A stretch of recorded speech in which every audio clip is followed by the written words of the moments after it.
Welcome into the Pump Fake, everybody. Jarrett Bailey with you as always, joined today by the lovely Aaron Schatz because it is Almanac season. It's great to see you, my friend. How are you? I'm good, man. We got it out. We got it out earlier than usual. So a lot of hard work goes into the Almanac. And now that it's out and the temperature is above 90 degrees, that means it is time for football. Exactly. And people can find the Almanac where? You can find the online PDF version at ftnfantasy.com/almanac. And if you want a big printed version, you get that at Amazon by searching for FTN Football Almanac 2024. And it is, as it always is, chock full of just incredible information that makes you smarter as a fan, as an analyst, everything in between. A lot of fantasy stuff now in there, too, now that it's over at FTN Fantasy. So it's got something for everybody. Absolutely go and get the book, whether it's a physical copy or a PDF copy. It will make you a smarter fan ahead of the 2024 season. And a select few teams I want to talk to you about today, some projections that I might not agree with, and you might have to talk me into. Others that I think we're going to be on the same page for. I do want to start with, I know that you and our mutual great friend Mike Tenier on the Schatz and Tenier NFL podcast for FTN talked about the AFC North today. And in doing so, obviously, these projections are very high on the Baltimore Ravens, 11.2 projected wins and very good Super Bowl odds, obviously very good playoff odds. I've kind of gone through this throughout the offseason with loads of different people to get loads of different opinions. So getting one from you is obviously very much near the top of my list right now. I look at what Baltimore has lost, and whether it's up front via the offensive line, a lot of guys going elsewhere, Mike McDonald now in Seattle, several defensive pieces also gone, two of them staying in division with Geno Stone and Patrick Queen. I do see a regression year. I'm not going to be surprised if they make the playoffs because if Lamar's healthy, they will.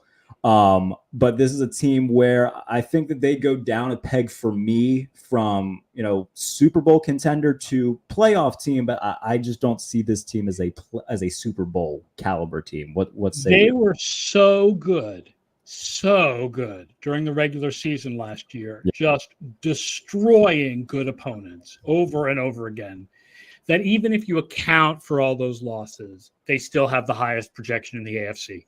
That's how far they were ahead in our numbers last year. Mm-hmm. I am not worried about the defensive player losses. Baltimore has a great history of draft and follow, where they draft guys, let them sit for a year, and then move them into the starting lineup when free agents leave, and those guys are successful, and they do it over and over again, and it always works. I'm worried about McDonald leaving. Yeah. And I'm worried about the offensive line. I do think that those are legitimate reasons for worry.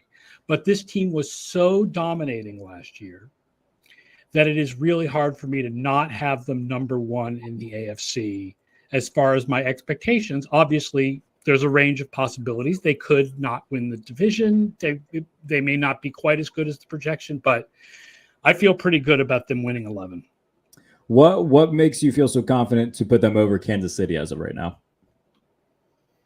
I mean, they were just so good in the regular season. And Kansas City, I know they've added some receivers, but I don't think it's guaranteed that Kansas City has solved all of the offensive questions from last year. I still think Kansas City is still a really good team. Like they're number 3 in our win projections right behind Baltimore. So this is not a diss on Kansas City. It's just that during the regular season by DVOA, Baltimore was just so far ahead because of walloping San Francisco and Miami and Seattle and Detroit and just like good team after good team. And with the Chiefs, too, it felt like they just kind of sleptwalked their way through the regular season because... And frankly, given that division, they can totally sleepwalk their way through this regular season. Absolutely. Their season starts in January, and they more or less know that. So I think that could also... That impacted them in a way as well. You and I are both very much the conductors of the Josh Allen train. The Buffalo Bills, 9.5 projected wins. Obviously, their losses have been, I think, overstated this offseason, where you look at, okay, no more Jordan Poyer, Micah Hyde, Mitch Morse, Gabe Davis, Stephon Diggs, all gone. When you look at the latter two, though, in Gabe Davis and Stephon Diggs, not to like diminish the loss of Diggs or anything like that, but he didn't have a 100-yard receiving game after week 6 last year. There were a lot of games in which Gabe Davis, frankly, just didn't show up in terms of, I think he had 5 games where he had 1 or 0 catches. And then in terms of the safeties, I mean, Jordan Poyer's 34, Micah Hyde dealing with a neck. They have guys there where they have Taylor Rapp. They drafted Cole Bishop, bring over Mike Edwards. My point being that defensively, when healthy, this is still a very good unit led by Matt Milano, Terrell Bernard, and a good cornerback duo in Roswell Douglas and Christian Benford. And when you have Josh Allen, I just simply won't count you out. I still think they're the best team in that division. I still think they're going to win that division. Is there any trepidations from you in terms of what the Bills will look like this year? I mean, I think they've lost a little bit. They've Sure. lost a little bit. The receivers, there's question marks. The safeties, there's question marks. They've lost a little bit. We have them slightly behind Miami. I mean, one of the things is we have 8 of our top 12 projected teams are AFC teams. Yeah. If we're right about all those teams, one of them has to miss the playoffs, right? Even if we're right and those teams are all in the top 12, one of them has to miss the playoffs. The Right. AFC is just much deeper conference than the NFC. So I don't think that it is a criticism of the Bills to say that they may not win the division this year. I think that division has 2 pretty darn good teams. One, we're not quite sure about the offense, team with a great defense, and one team where the offense will be bad, but they have a great defense. Like, basically, it's kind of 3.5 good teams dragged down by the Patriots offense, right? It's a good division. Even then, I'm gonna give a shout to the Patriots offense real quick. I think Drake May is going to be fantastic. It's going to take some time, obviously. I just don't think it'll be this year. Yeah. This is very much a 2025 exciting team, the New England Patriots. I But think you they'll love their get to May defense. by December. I think they have no left tackle. I think that by this time next year, they will have a left tackle and a number 1 receiver, whether it's free agency or the draft or Polk just having a really good rookie year. I think by this time next year, they will have solved those 2 problems, but they ain't solving them this year. Sure. We talk about the New York Jets. How do you even go into projecting a team like that we know how good their defense is, but you and I were playing quarterback for them last year. They are very much a toss-up in terms of how good they could be this year. I think with both Rodgers and Cousins, we really don't know what these guys are going to be like coming back from Achilles injuries at an advanced age. Obviously, Rodgers is older than Cousins and has a better history.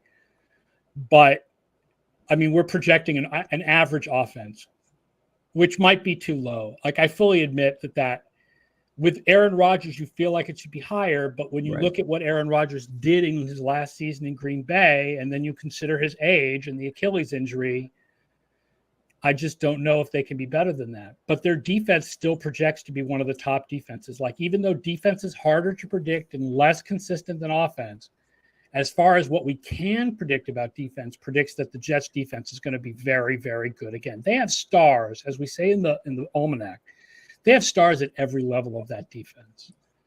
Like, there's just a lot of really good defensive players, but especially the secondary. The new coverage DVOA that I premiere in this book, the 3 cornerbacks from the Jets come out just outstanding. So I think you can project their defense. The offense is hard to figure out. Very, very true.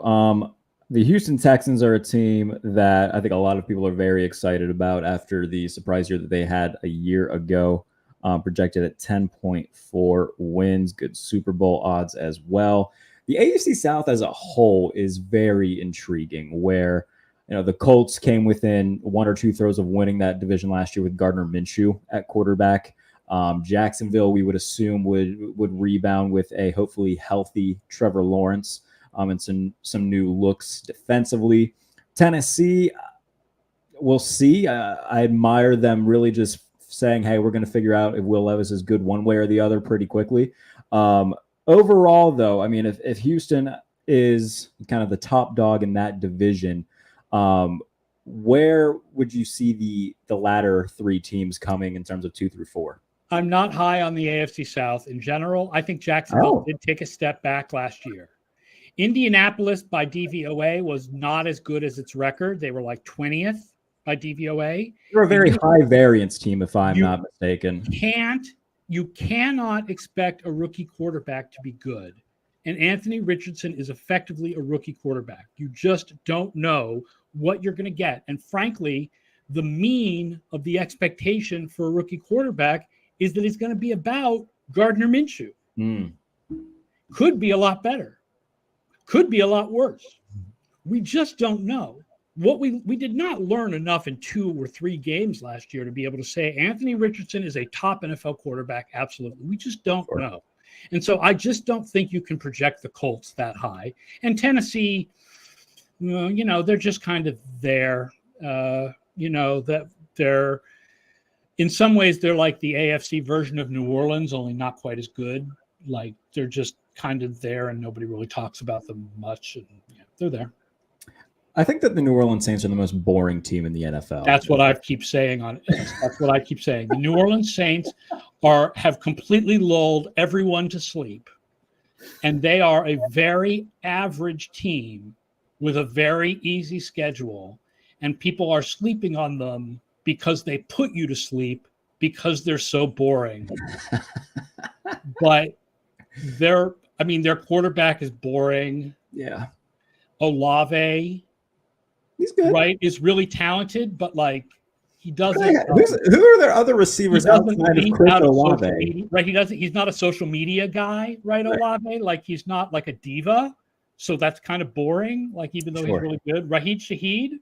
That's it. Yeah, that's the other one. Yeah, kind of a deep threat. Boring. I mean, nobody remembers that Tyrann Mathieu is still in the league and playing well. That's another thing, Aaron. Their defense is prehistoric. They're so old. They're very old. Lattimore is never talked about as one of the better corners in the league, but he is. Like their coaching staff excites nobody. Like they are just dull.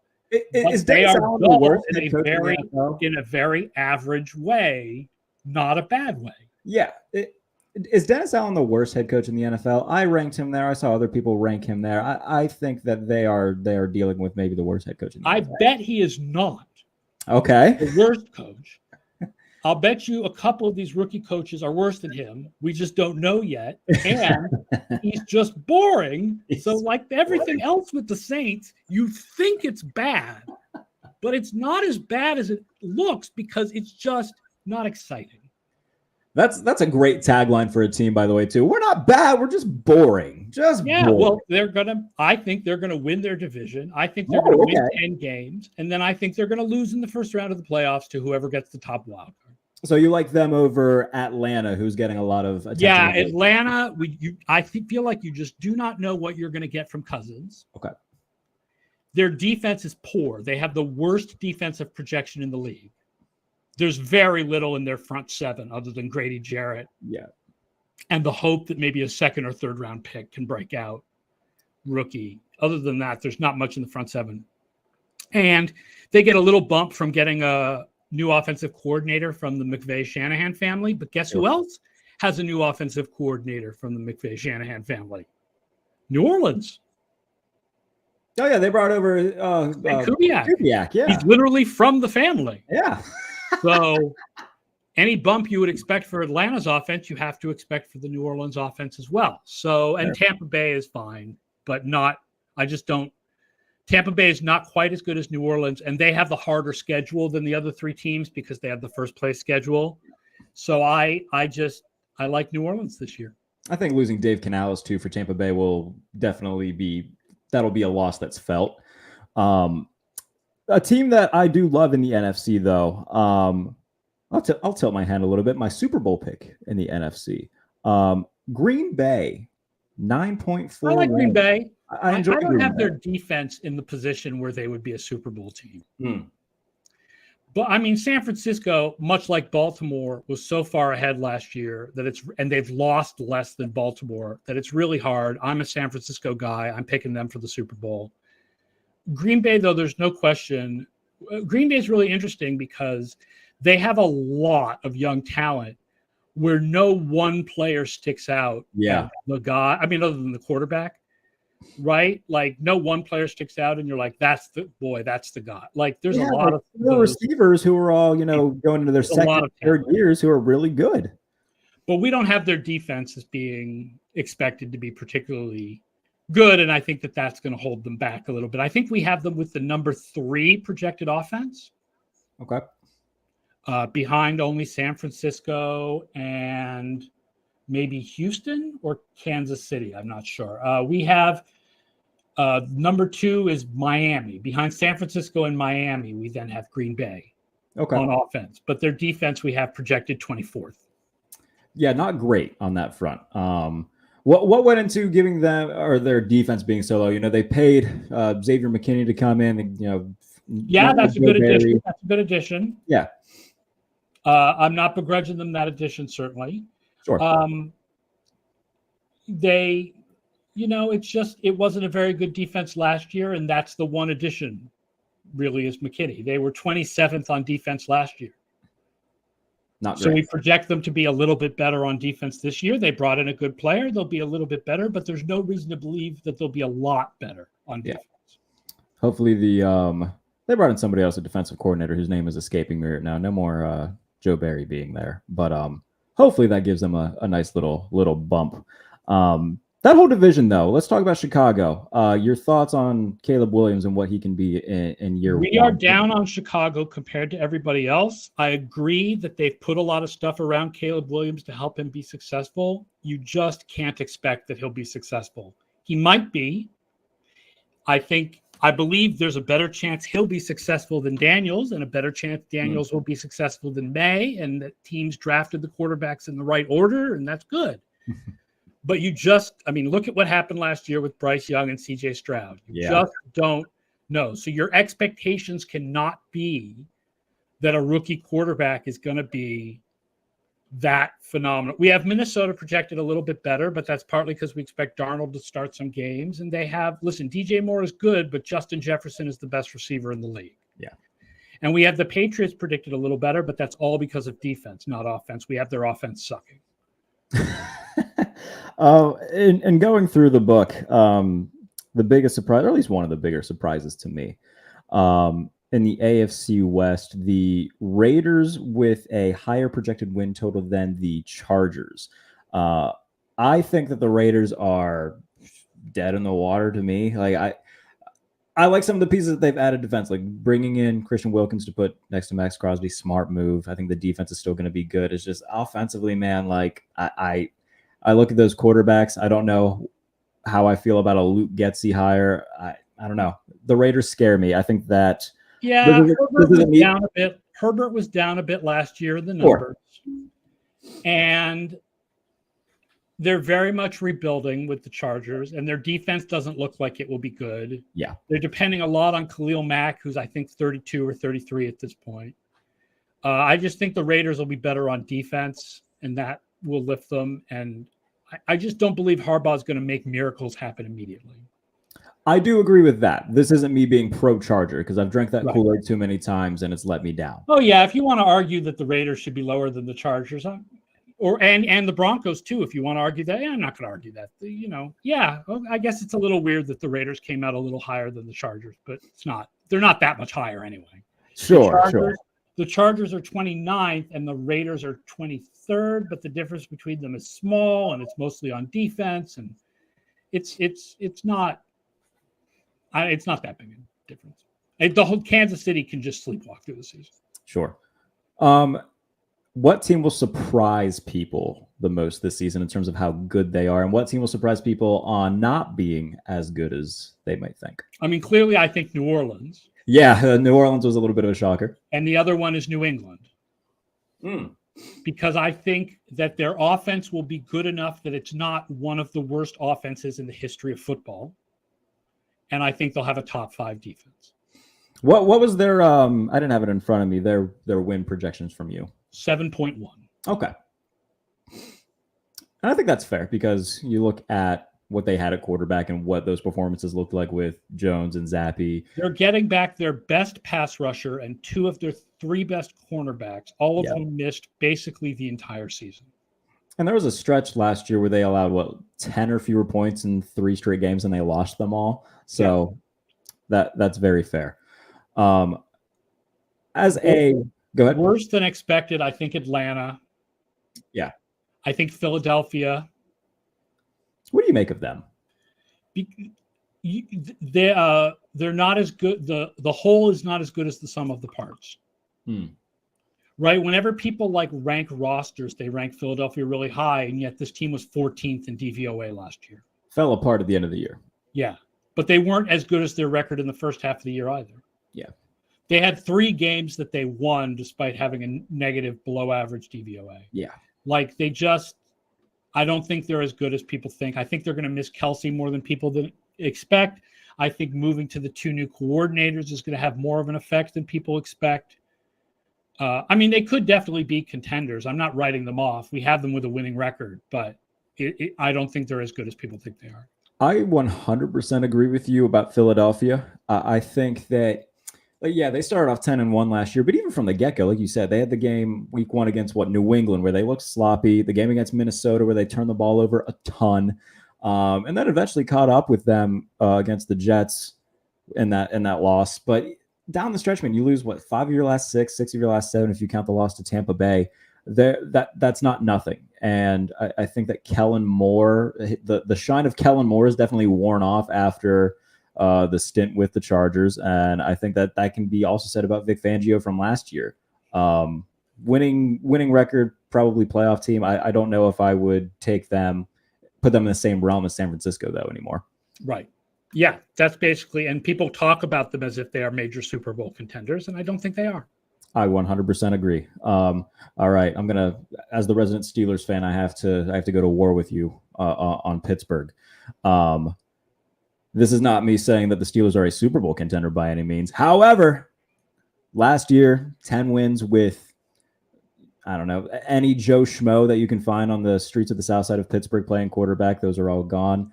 I think that Russ or Justin Fields will both be dramatic upgrades over what they had at quarterback. Nice upgrades offensive line-wise, adding Patrick Queen to an already good defense.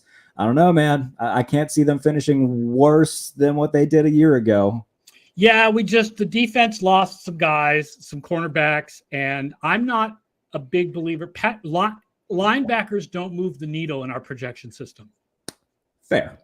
Even linebackers with really good stats, when they switch teams, it doesn't move the needle. And I feel like Queen was in many ways made by McDonald and Roquan Smith. And I don't know what's going to happen in Pittsburgh. I definitely understand that the idea that their defense is going to decline, you want to fight on that. The offense that their offense is going to be 20th or so, I feel is pretty straight on. So I do think this is the year. It may be that it's 8-9, but I do think this is a year where Tomlin's streak ends. Oh, okay. So bold claims, Aaron Schatz. So this is the year. No more winning record talk for Mike Tomlin. Yeah, he may only have a losing record by 1 game, but I think that this is the year it ends. Oh my. Well, as I said, I can't envision them being worse than what they were last year, just because sitting through weeks and weeks, as you did with Mac Jones, sitting through weeks and weeks of Kenny Pickett and then eventually Mitch Trubisky. Right. But what if the defense isn't as good? I guess that's where I'm a little bit bullish, is I think the defense is going to be very good. So maybe that's where we differ is on the defensive side of the ball, which is. I agree the offense should be better, although their offense did better in our numbers last year than you would think, because it played especially in the run game schedule, because they played a very hard schedule of opposing defenses. Yeah. And, people talk about, oh man, the NFL screwed them putting all their division games in the back half of the year. If anything, I think that helps them, because then they can just run the hell out of the ball in bad weather, should there be a lot of, rain or sleet. Well, hopefully they run it more with Jaylen Warren than with Najee Harris. You and I are in agreement there, my friend. Jaylen Warren is the best back on the Steelers roster. That is very much very true. The other 2 teams in the NFC North, though, because we talked about Pittsburgh and Baltimore, we may as well talk about Cleveland and Cincinnati. I don't know what to say about the Browns, man. Their defense is going to be great, but I think they're getting their starting quarterback back, and I think that somehow makes them worse. I think after a year and a half of Watson playing like this, we have to accept that this is what he is now. Yeah. After 6 games, you could say small sample size. After a year and 6 games, it's more likely that this is what he is now. Yeah. Cincinnati, completely healthy. I think they're leaning toward being my Super Bowl pick. There's a lot of teams you can pick out of the AFC, but I think Cincinnati went healthy there. They're looking at this as like a last hurrah. Higgins isn't going to be there after this year. I really like their odds. I think the thing about Cincinnati is they were actually pretty good with Browning at quarterback. Yeah. It doesn't bring a ton back to have Burrow at quarterback. I mean, yes, going forward, yes, you would much rather have Burrow at quarterback.